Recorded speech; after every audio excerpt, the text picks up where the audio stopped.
But what's up? So, a couple quick things. The first being that I am going to be refilming the Benjamin Button story video because there were a few things in there I didn't like when I talked about originally. I did delete it, but also I made a mistake, which I'll go into further on that one. Now, the second thing is, if you saw the title of the video, I want to explain something. I have quite a big hearing loss, and on this side, I have a cochlear, but the problem is with this ear. Um, Even if I use headphones, for example, or I'm in the car with a stereo, I hear more towards this side than anything else.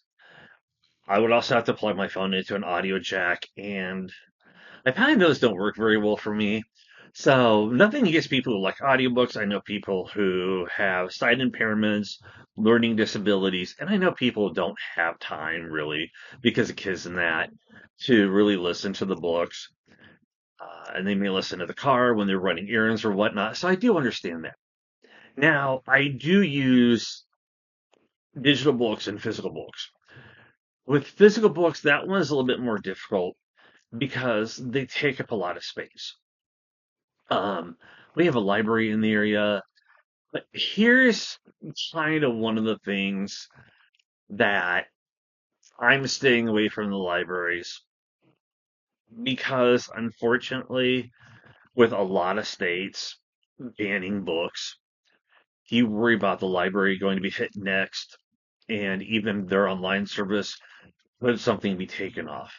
So you really have to worry about that. You have to watch it. So, like I use Amazon and Barnes and Nobles. Physical books that I buy, if there's something really cheap, I read the book once. I know I'm going to read it once. One of my doctor's offices actually has a take a book, leave a book box. And if you've never seen them, like birdhouses, but bigger so people can put different books in them. Sorry, I have to sit up more. And I really love that. Also, where I'm living at, we have a limited amount of space. So I can't have a lot of physical books. I do get rid of them.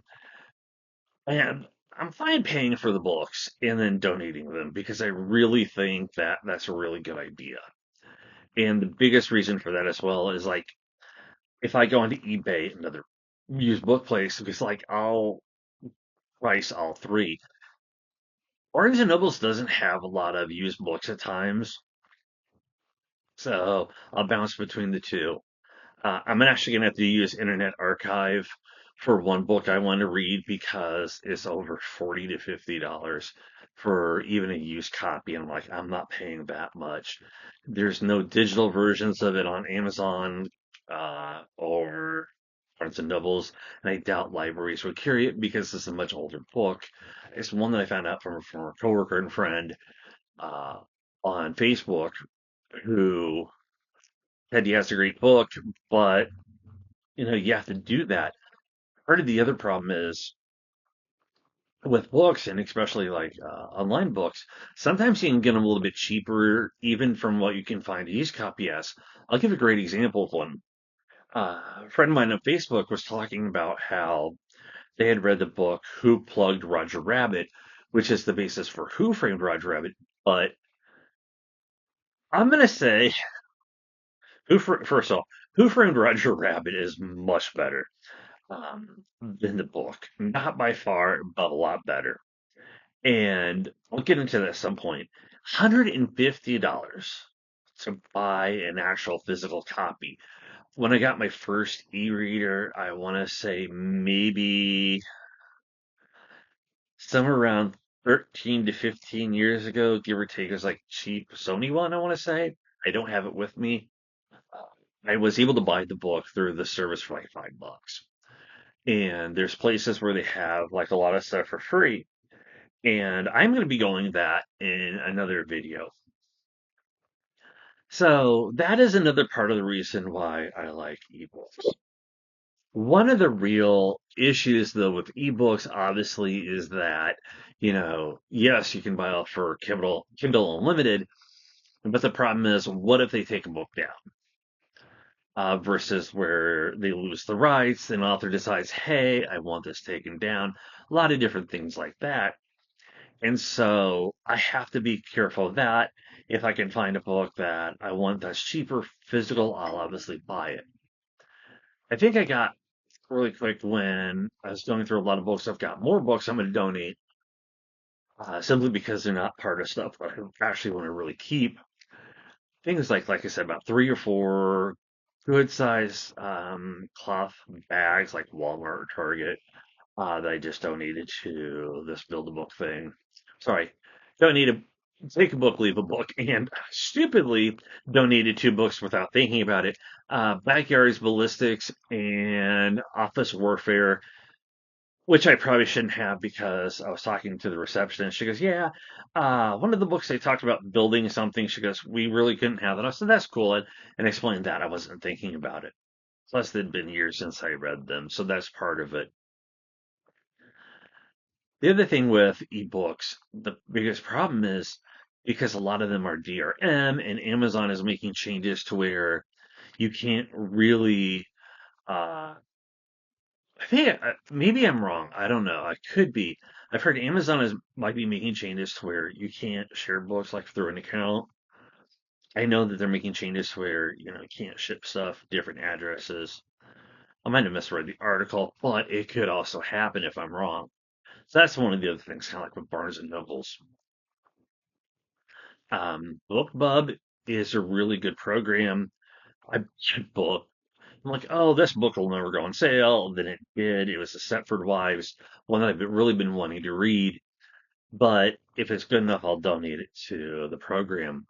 And that's one of the things that I like about physical books is you give somebody a chance to find out about a book that they may not have heard of and they may be interested in.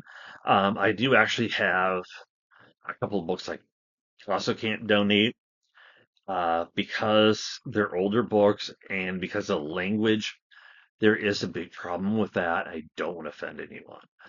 One is Fear, Loathing in Las Vegas. If you've ever read the book, you know there are certain terms, especially derogatory ones, that people might get offended with. In a way, it is what it is. Now, one of the things I really actually love about ebooks, I'm just going to say it, I love being able to go places, like the laundromat, for example, um, or like at a doctor's office, because I'm one of those people that really, really hates my reading being interrupted. This way, I can sit there and read. Also, there's the deal of I have to take a backpack for health reasons wherever I go, and it's like I have a book in there and I keep forgetting about it. So there is definitely that. But ultimately, it's one of those other things. I did find out if you want to read the Harry Potter books, they have, I think it's UK only, adult Harry Potter books. Not that type of adult Harry Potter book. It's just the covers are different. Excuse me, so it may not attract other people from wanting to know about, excuse me, from wanting to know about it. So I think that's a really good thing. Ultimately, though, it's really up to the person. And I know there are people who love physical books. There are people that love ebooks. Another thing about ebooks is if you're a minimalist, you don't have to use up a lot of space for books. And yeah, you have them on your phone or whatever, but you're not thinking about this taking up this space. You might get library books or whatever. So ultimately, it's really up to you. I just really like both because both have benefits in terms of price, storage. I don't do Kindle Unlimited for another reason. It's not just actually paying for the service, but for me, it's also really about how there are also things that I like to read that are not part of it. I actually have seen those things, and a couple authors that I know of and talked to, one of them, yeah, they have their stories from their book on Kindle Unlimited. Sorry, on e-reader, but I wanted to get the actual physical book because of the fact that I'm like, hey, let's go for it. I also have a relative that likes physical books. They call them real books, if you will. I'm like, anything you read is. should be considered to be a real book, whether it's physical or, like ebooks. And I know some people don't like ebooks because maybe the print. Um, just leave it up to the person. Ultimately, you're going to find both good and bad. And in some cases, you'll also find ebooks that you may not be able to find a physical copy of, especially if the physical copy is a lot more than what you want to pay. But that's it, everybody. I'll talk to y'all later. Take care.